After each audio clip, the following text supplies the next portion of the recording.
சுவாமி சரணம், சுவாமியே சரணம். Welcome to my channel.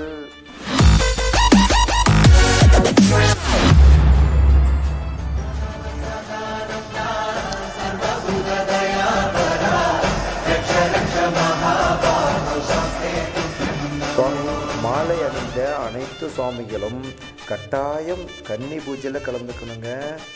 இப்போ பார்க்குறீங்க பார்த்தீங்கன்னா ஒரு குட்டி சாமி, அந்த சுவாமி வீட்டில் தான் கன்னி பூஜை நடக்குது. இந்த வீட்டில் நம்ம கன்னி பூஜையை பற்றி பார்ப்போம். முதல்ல கன்னி பூஜைன்றது என்னன்னா, ஐயப்பனுக்காக முதல் முறையாக மாலையிடும் சுவாமி தங்களுடைய வீட்டில் ஐயப்பனை வேண்டி பூஜை நடத்துவார். அதுதாங்க கன்னி பூஜை. அவர் சாதாரணமாக பூஜை நடத்த மாட்டாருங்க. அவர் வாழ்க்கையில் ஏதாவது வேண்டியிருப்பார், அதை நிறைவேற்றிருப்பார் ஐயன். அதுக்காகத்தான் பூஜை நடக்கும். ஒரு பஜனை நடத்தும் சுவாமி நமக்கு தெரிஞ்ச சுவாமி மட்டும்தான் கூப்பிடணும், நம்ம மாலை அணிந்த சுவாமி மட்டும்தான் கூப்பிடணும்னு நினைக்கக்கூடாது. தெரிஞ்ச சாமிங்க, தெரியாத சுவாமிங்க, மாலை அணிந்தவர் அணியாதவர் அனைவரையுமே கூப்பிடணுங்க. இன்னொன்று சுவாமிகளுக்கு நான் சொல்லிக்கிறத விரும்புகிறது என்னென்னா, அந்த வீட்டில் பஜனை நடக்குது, அவங்க நம்மளை கூப்பிடல, அதனால் நம்ம போக வேணான்னு எந்த ஒரு சுவாமிகளும் நினைக்கக்கூடாதுங்க. தயவுசெய்து எந்த சுவாமியும் நினைக்கக்கூடாது. ஏன்னா அந்த வீட்டில் பஜனை நடக்குதுன்னு உங்கள் காதுக்கு ஒரு தகவல் வந்திருக்கும் பார்த்தீங்களா, அந்த தகவல் தான் ஐயப்பனோட அழைப்பு. ஏன்னா அந்த தகவல் உங்களுக்கு வராமையே போயிடுக்கலாம். அது வருது பார்த்தீங்களா, அந்த தகவல் தான் ஐயப்பனோட அழைப்பு. அந்த அழைப்பை ஏற்றுக்கிட்டு நீங்கள் தவறாமல் கலந்துக்கணுங்க. கன்னி பூஜையில் கண்டிப்பாக கலந்துக்கிட்டால் கோடி பலன் கிடைக்குங்க, நல்லது நடக்கும். சுவாமிங்கெல்லாம் வந்தவுடன் சுவாமிகளுக்கு பாத பூஜை செய்யணுங்க.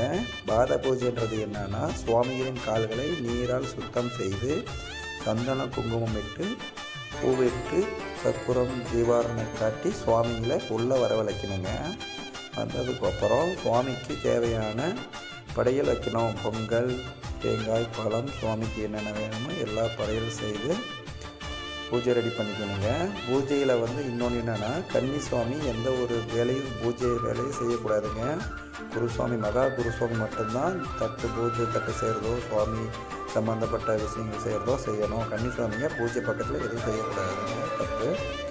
பூஜையை ரெடி பண்ண உடனே பஜனை பாடுவாங்க. ஐயப்பனை போற்றி பஜனைகள் பாடுவாங்க, பாட்டு பாடுவாங்க. சுவாமியை பற்றி ஐயப்பனை பற்றி பாட்டுகள் பாடுவார்கள்.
இவ்வாறு பஜனை பாடல்கள் எல்லாம் பாடி முடித்து கடைசியாக 18 படி பாடல் பாடுவாங்க. அப்பொழுது அந்த கன்னிசாமியானவர் மண்டியிட்டு ஒவ்வொரு படியாக கற்பூரம் தீபம் ஏற்றி ஐயனை வணங்குவாருங்க.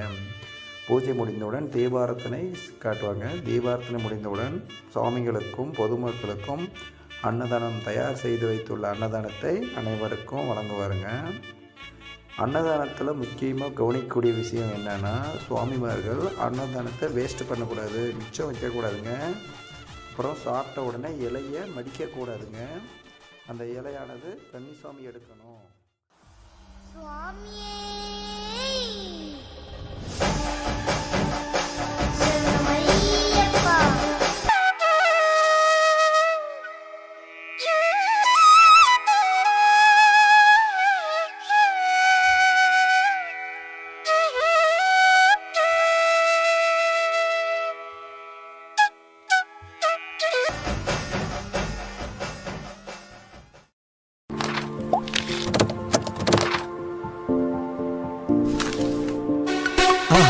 மறக்காம சர்ப்ரைஸ் பண்ணுங்க.